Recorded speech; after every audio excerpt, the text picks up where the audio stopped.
The family reunion was planned for the last week of July at the Grandview Resort and Spa in Lake Geneva. 3 generations of the Patterson family, all gathering to celebrate my grandparents' 60th wedding anniversary. The reservations had been made 9 months in advance, coordinated through a group chat I'd been removed from after asking too many questions about costs. I'd booked my own room separately. Same hotel, different confirmation number. I preferred it that way. When I pulled into the circular driveway in my aging Subaru, my brother Derek was already standing near the entrance with his wife Brittany. They were unloading matching Louis Vuitton luggage from their Range Rover. Derek saw me and his expression soured immediately. "Really, Maya? You actually came?" I stepped out of my car, pulling my simple black rolling suitcase behind me. "Of course I came. It's Grandma and Grandpa's anniversary. We thought you'd have the sense to skip it." Brittany adjusted her designer sunglasses. "Given the circumstances." "What circumstances?" Derek laughed, harsh and sudden. "The circumstances where you can barely afford to be here? This place is $500 a night, Maya. Minimum. And that's before the resort fees and all the activities Dad has planned." "I'm aware of the rates." "Are you? Because last I checked, preschool teachers don't exactly make bank." He looked at my car, my suitcase, my simple cotton dress. "You're going to stick out like a sore thumb all week. Designer dinners, spa days, golf tournaments. How exactly are you planning to pay for all that?" "I have savings." Brittany snorted. "Savings? Right. Listen, Maya, we're not trying to be mean, but this is embarrassing. For all of us. You showing up in your teacher clothes with your teacher car, counting pennies while the rest of us are trying to enjoy a luxury vacation. Then don't be embarrassed. I'll keep to myself. That's not how family reunions work." Derek stepped closer, lowering his voice. "Look, there's a Holiday Inn about 15 miles from here. Much more your speed. You could still come to the anniversary dinner on Saturday, but the rest of the week you could just not be here. I already have a reservation. Which you probably can't afford. Maya, come on. Be realistic." My sister Charlotte emerged from the lobby, her heels clicking on the marble. She took one look at me and sighed deeply. "Oh no. Maya, what are you doing here?" "She has a reservation," Derek said. "I'm trying to convince her to cancel it." Charlotte's perfectly made-up face creased with worry. "Maya, sweetie, did you talk to Dad? Because he specifically said he didn't think you should come. He didn't want you to feel pressured to spend money you don't have." "Dad said that." "Well, Mom said it. But Dad agreed." Charlotte touched my arm gently, her manicured nails bright red. "We love you. You know that. But this week is going to be expensive and we know teachers don't make much. We don't want you going into debt just to keep up appearances." "I'm not going into debt." "Then how are you paying for this?" Derek challenged. "Seriously, Maya. Show us your bank statement. Prove you can actually afford to be here." "I don't need to prove anything to you." "See? Because you can't." He turned to Charlotte.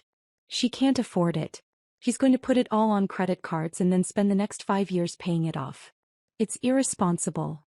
My father appeared in the doorway, his golf shirt crisp and his expression stern. Behind him, my mother wore a flowing resort dress and concern. "Maya." Dad's voice had that disappointed tone I'd heard my entire childhood. "We need to talk." "About what?" "About this." He gestured vaguely at me, at my car, at everything. "Charlotte told us you were still planning to come despite our conversation." "We didn't have a conversation. Charlotte had a conversation with me where she suggested I shouldn't come. Because we're worried about you." Mom stepped forward, her voice pleading. "Honey, this place costs a fortune. Every meal, every activity, every little thing. We don't want you to bankrupt yourself trying to keep up with everyone." "I'm not trying to keep up with anyone." "Then why are you here?" Dad's question was sharp. "If you're not trying to prove something, why insist on coming to a resort you clearly can't afford? It's Grandma and Grandpa's anniversary. And you could celebrate that at the dinner on Saturday without spending thousands of dollars you don't have on a week at a luxury resort." He crossed his arms. "Maya, I'm going to be blunt. We don't want you here. Not because we don't love you, but because we don't want you embarrassing yourself. Or us." The words hung in the air between us. "Embarrassing you," I repeated slowly. "You know what I mean." But his eyes shifted away from mine. "You're a teacher. You make what, 40,000 a year? Maybe 50? And you're standing here at a resort where people drop that much in a week. You don't belong here and deep down you know it. Brittany nodded supportively. It's like if I tried to hang out with actual celebrities. Sure, I could technically be in the same room, but everyone would know I didn't belong. It would be awkward for everyone. We just want to enjoy this week, Charlotte added. Without worrying about you. Without feeling guilty every time we order wine or book a spa treatment because we know you're sitting in your room counting dollars. I won't be in my room counting dollars. Then what will you be doing? Derek demanded. Because all the activities Dad planned are expensive. The golf tournament entry alone is $300 per person. The wine tasting is $200. The sunset yacht cruise is $500. Are you going to sit them all out? Just wander around the resort by yourself while the family does things together. Or worse, try to join in and put it all on credit cards, Brittany added. Which is just sad, Maya. Really sad. My mother's eyes were wet. We're saying this out of love. We don't want you to spend the next year digging yourself out of debt because you were too proud to admit you couldn't afford a vacation. Find a motel you can afford, Dad said firmly. Something reasonable. You can still come to the anniversary dinner. But the rest of the week you need to go. This isn't your world, Maya. It never has been. I looked at each of them in turn. Derek with his arms crossed, confident in his superiority. Brittany checking her phone, already bored with the conversation. Charlotte looking sympathetic but immovable. Mom wringing her hands, worried but agreeing. Dad standing rigid, waiting for me to comply. Okay, I said quietly. Dad blinked. Okay. I'll leave. You won't be embarrassed by me. Relief flooded their faces. Mom actually smiled. Oh honey, I'm so glad you're being reasonable about this. We'll see you on Saturday for the dinner and it'll be lovely. No pressure, no stress. Sure, Mom. I got back in my Subaru, started the engine and drove out of the circular driveway. In my rearview mirror, I saw them already moving toward the entrance, laughing about something, the tension of the confrontation dissolving like it had never happened. I drove exactly 1 mile down the road to the coffee shop in the small town center. Ordered a lot. Sat down at a window table with my phone. Then I made a call. Good morning, Miss Patterson. James Hendricks answered on the first ring. James was the regional director for Grandview Luxury Resorts, overseeing all 7 properties in the portfolio, including the flagship location in Lake Geneva where my family was currently checking in. How can I help you? James, hi. I need you to pull up the reservation for the Patterson family reunion. It should be under Gerald Patterson. One moment. I heard typing. Yes, I have it. Party of 23, booked through Saturday. Presidential suite, 4 luxury suites and 6 standard rooms. Very nice group booking. I need you to flag it. Flag it how? Owner review. All charges, all activities, all privileges. I want to be notified of every single thing they do this week. There was a pause. Is there a problem? Let's call it due diligence. How many complaints has that property received in the past quarter? Lake Geneva? Maybe 3 or 4. Nothing serious. Why? And how many has it received about the Patterson party specifically? None that I'm aware of. But they just checked in 20 minutes ago. Right. Well, keep me updated. If there are any issues with guest behavior, staff treatment, anything at all, I want to know immediately. Of course, Ms. Patterson. I'll make sure the property director is aware. Thank you, James. I ended the call and sipped my latte. Through the window, I could see the lake sparkling in the distance. The Grandview Resort sat on the northern shore, all glass and elegance, with its private beach and championship golf course. I'd bought it 3 years ago. Well, I'd bought the parent company that owned it, along with 6 other luxury properties scattered across the Midwest. The total acquisition had cost me $42 million, funded by the tech company sale that my family still knew nothing about. Because I'd never told them. After teaching for 6 years, I'd spent my evenings building an educational software platform. Something I genuinely cared about, that helped teachers manage classrooms more effectively. I'd worked on it alone at first, then hired developers as it gained traction. Within 3 years we had 12,000 schools using it. When a major education technology corporation offered to buy it, I'd said yes. The sale netted me $68 million after taxes. I kept teaching for another year because I loved it. Then I'd quietly transitioned to consulting and started investing. Real estate felt tangible, understandable. Hotel seemed like a natural fit. The Grandview chain was struggling when I bought it. Good properties, poor management, no vision. I'd replaced the executive team, upgraded facilities and implemented new training programs for staff. Within 2 years we were profitable again. Within 3 we were thriving. My family knew I'd changed jobs. They knew I did something with consulting. They'd never asked for details and I'd never offered them. When I showed up in my sensible car wearing Target dresses, they'd made assumptions. I'd let them. Now I was wondering if that had been a mistake. My phone rang. James Hendricks again. That was fast, I said. You're going to want to hear this. He sounded tense. I just got a call from Margaret. She's the property director at Lake Geneva. Apparently your father demanded to speak with management about 10 minutes ago. About what? He's claiming there was a booking error. Says a room was reserved under the name Maya Patterson, and he wants it cancelled immediately. Says the person who booked it isn't actually coming and he doesn't want to be charged for it. I closed my eyes. What did Margaret tell him?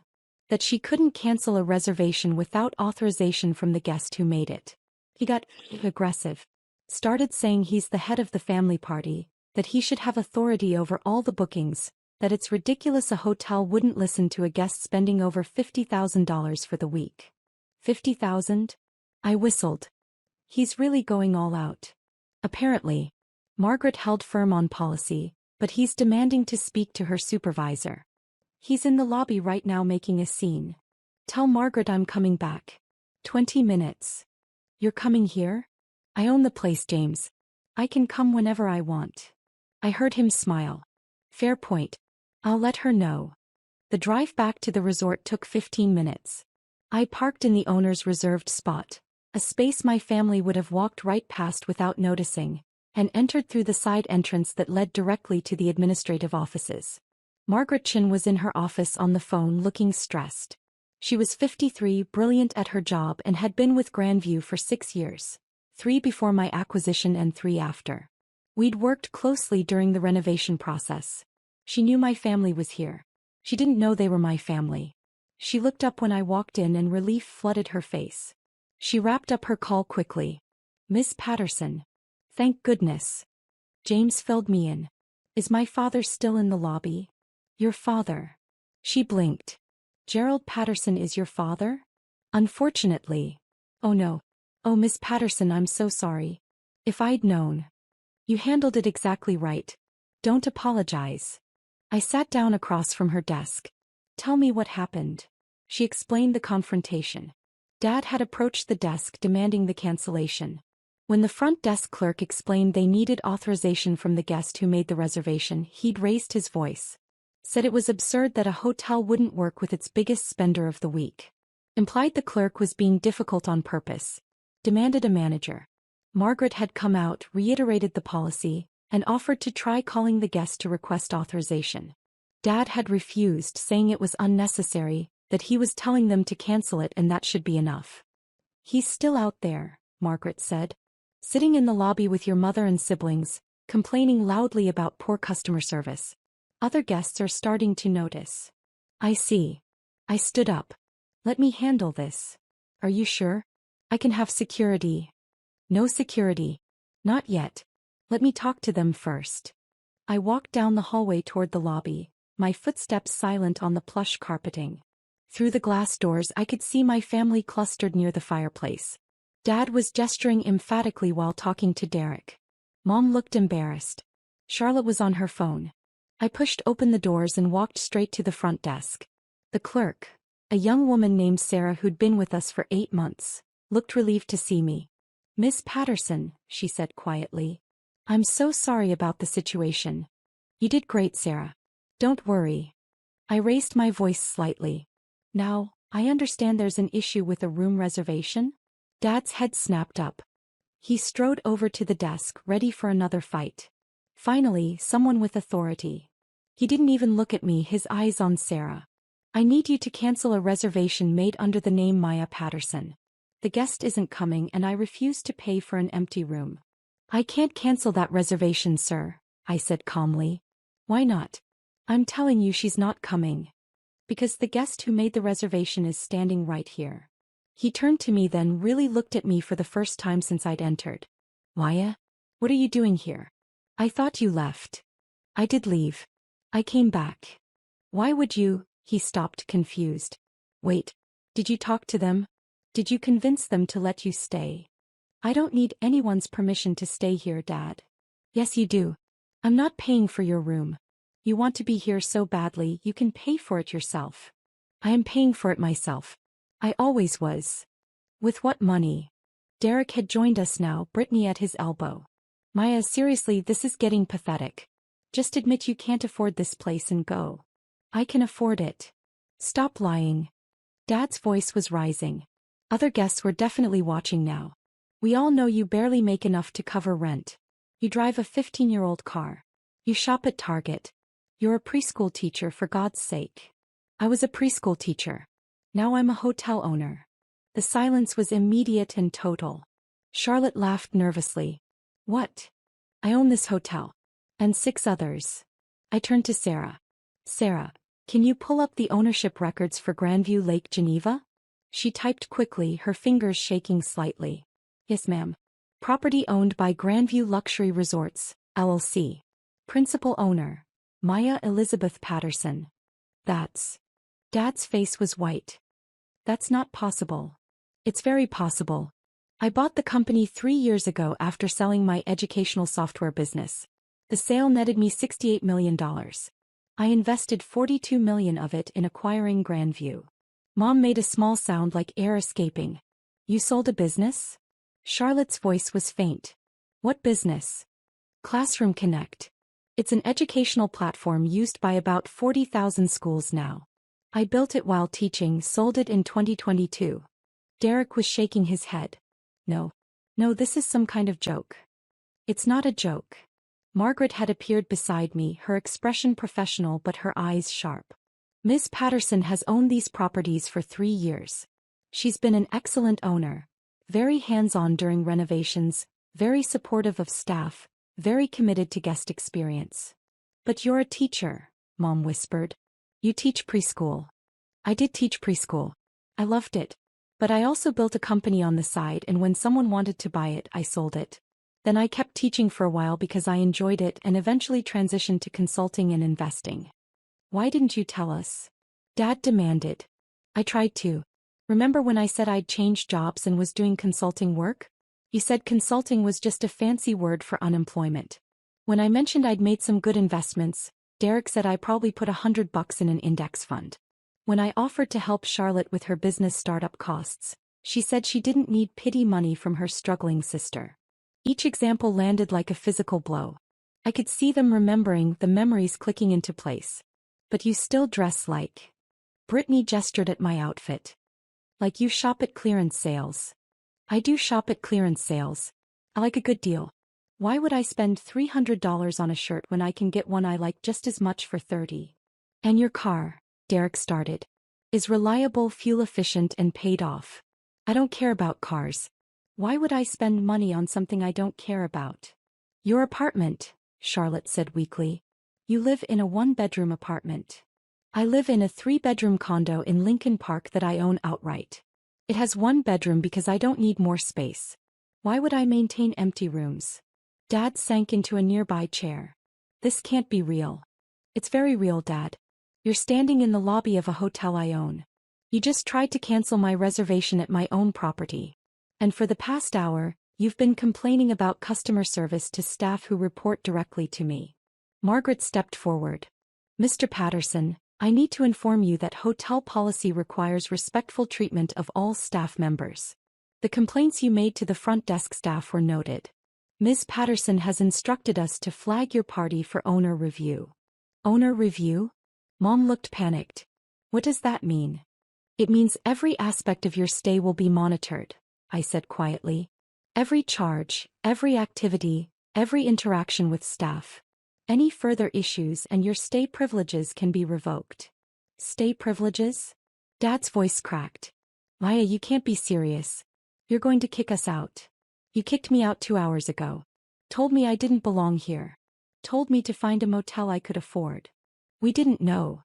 Know what? That I own the place. Or that I could actually afford to be here. I looked at each of them. Would it have mattered if I was just a teacher who'd saved up for this vacation? Would I have belonged then? No one answered. That's what I thought.